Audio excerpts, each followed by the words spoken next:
1. What monk mode really is, and what it is not. Monk mode is not isolation, punishment, or extreme self-denial. It's a strategic withdrawal from distractions so you can rebuild discipline, clarity, and momentum. In a world engineered to steal attention, monk mode is the decision to take your life back, one focused day at a time. This program is designed for real people with real responsibilities, not influencers pretending to be perfect.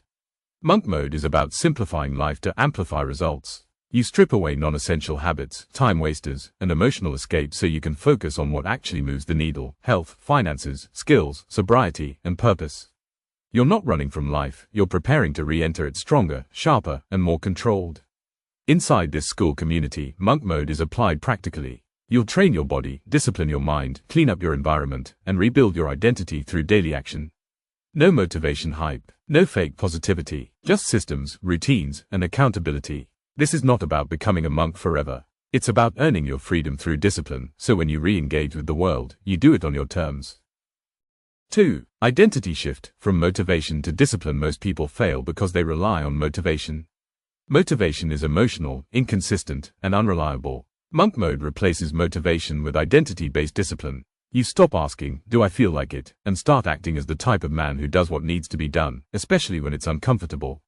In this phase, you learn to detach from feelings and anchor yourself to standards. You are no longer someone trying to improve. You are someone who trains, shows up, stays sober, and keeps promises daily. Identity always drives behavior. Change the identity, and behavior follows automatically. This community reinforces that shift. Every check-in, workout, and completed task is a vote for the man you are becoming. Over time, discipline becomes automatic. You don't negotiate with yourself anymore, you execute. Monk mode teaches you to replace emotional decision-making with rules, routines, and non-negotiables.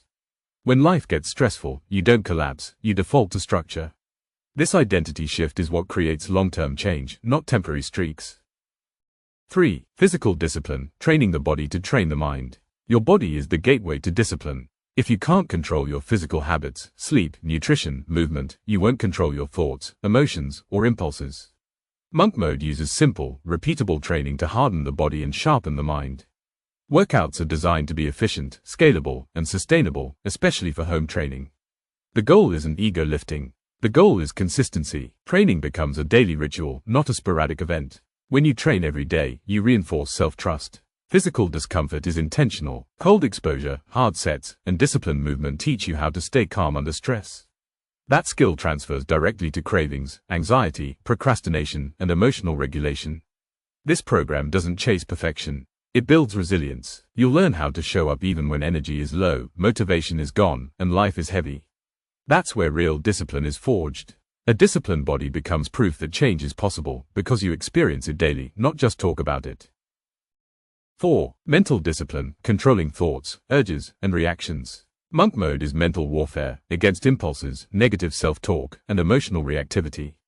Most suffering comes from unexamined thoughts. This program trains you to observe thoughts without obeying them. You'll learn how to pause before reacting. Cravings, anger, anxiety, and self-doubt lose their power when you stop identifying with them. Monk mode teaches awareness, not suppression. You don't fight thoughts, you outgrow them. Daily reflection, journaling prompts, and mental resets help you regain control of your inner world. Over time, your mind becomes quieter, more focused, and less reactive. You stop chasing dopamine and start creating fulfillment through action. Mental discipline is what allows you to stay sober, consistent, and calm under pressure. When chaos hits, your mind doesn't spiral, it stabilizes. This is where monk mode separates itself from typical self-help. It's not about feeling good. It's about being unshakable. 5. Environmental control. Removing friction and temptation. Discipline is easier when your environment supports it. Monk mode teaches you to engineer your surroundings so good decisions become automatic and bad ones become inconvenient. You'll audit your space, routines, digital habits, and social inputs. Cluttered environments create cluttered thinking. Constant notifications create mental fragmentation. Monk mode simplifies everything, physically and digitally. This includes phone usage, social media boundaries, content consumption, and daily structure. You don't need more willpower, you need fewer triggers. When your environment is clean, quiet, and intentional, discipline becomes natural. You'll also learn how to protect your energy. Not every conversation, opportunity, or obligation deserves access to you. Monk mode helps you set boundaries without guilt and prioritize what actually matters. Control your environment, and you control your outcomes. 6. Sobriety and dopamine reset. Monk mode directly addresses addiction, compulsive behaviors, and dopamine dependency. Whether it's alcohol, junk food, porn, scrolling, or distraction, these habits weaken discipline and cloud judgment. This phase focuses on dopamine regulation, not deprivation. You learn how modern habits hijack your brain and how to reset your reward system through effort-based satisfaction. Progress replaces pleasure. Sobriety in monk mode is framed as strength, not sacrifice. You're not giving something up, you're reclaiming clarity, energy, and self-respect. Each sober day compounds confidence and control. You'll build alternative coping mechanisms for stress and emotion, training, reflection, movement, structure. Over time, cravings lose intensity because your nervous system stabilizes. This is about becoming uncontrolled by substances, screens, or impulses, so you can fully own your life.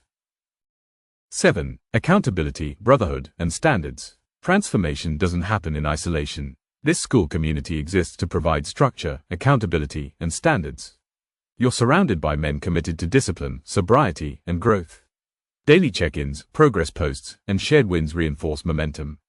You don't disappear when things get hard, you show up. Accountability isn't punishment, it's alignment. There is no comparison here. Everyone is at a different stage, but the standard is the same: honesty, effort, and consistency. Excuses are replaced with solutions. This community isn't about hype, it's about execution. Brotherhood keeps you grounded, disciplined, and moving forward when motivation fades. 8. The exit strategy, re-entering life stronger. Monk mode is temporary, but the discipline is permanent. The goal is not to stay withdrawn forever. The goal is to re-enter life with control, clarity, and confidence. By the end of this process, your habits are automated, your identity is solid, and your standards are clear.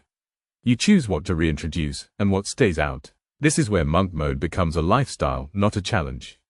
You know how to reset when life knocks you off track. You've proven to yourself that you can rebuild at any time. You don't fear starting over anymore, because you've mastered the process.